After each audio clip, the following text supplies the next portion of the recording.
There are three things that your boundary surveyor should note about every boundary encroachment.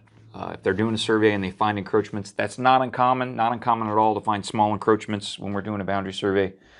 So what three things should be noted about each encroachment, and where should your surveyor make a note of those things? So the three things are: one, the type of encroachment. So your surveyor wants to indicate what physical object is encroaching. Is it and I group these into basically four categories. Is it a wall, fence, or a hedge? So that's what we call kind of a perimeter encroachment. Is it a structure? Is it a building, a house, a garage, a parking garage, a water tower? Is it a utility? Okay, so that could be overhead utility pole, the crossing bar on overhead utility pole, overhead wires. It could be underground utilities. It could be a ditch, surface utility like a ditch or a canal. And then the final thing is an access encroachment. So that's something like a driveway or a walking path or a bridge or a monorail line. Could be any of those things.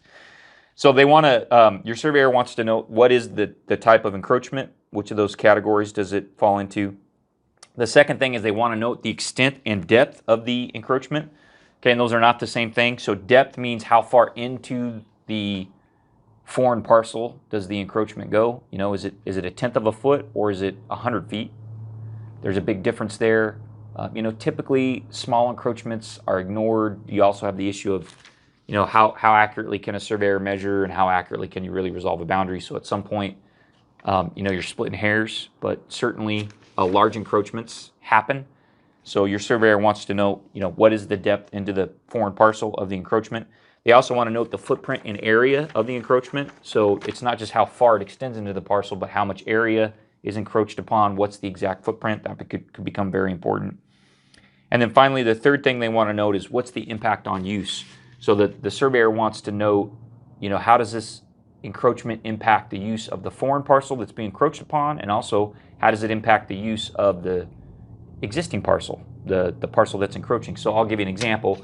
If you have two commercial, let's say retail parcels, and the parking lot for one parcel is encroaching, let's say 40 feet into the neighboring parcel, that's a big deal, right? So how does that impact the use of each parcel? Well, the foreign parcel is losing 40 feet of its property, right? So that has a significant impact on the value of that parcel.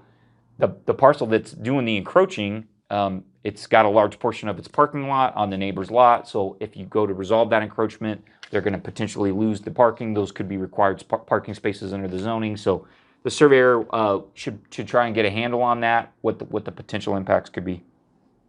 Now, where should your surveyor note that information? So the first two, I think, should go on the survey. So the type of encroachment and the extent and depth of the encroachment should go right on the face of the survey as a general rule. The third thing, the impact on use, should probably go in the surveyor's notes. It doesn't necessarily have to go onto the survey itself, but he or she should put those comments about impact on in their notes, project notes, and probably in some kind of deliverable to the client in writing, either an email, or we do what we call like a job status report when we send our bill. And you want to make sure that you communicate that to the client and they understand what potential issues they could have with each one of the encroachments. If you're doing a land title survey, that's a special case, and there are special things that you need to do about encroachments on a land title survey. I won't get into those on this particular video. But so as a review, what are the three things that your boundary surveyor wants to know about each encroachment? The type of encroachment, the extent and depth of the encroachment, and its impact on the use of both the foreign parcel and the parcel that is doing the encroaching.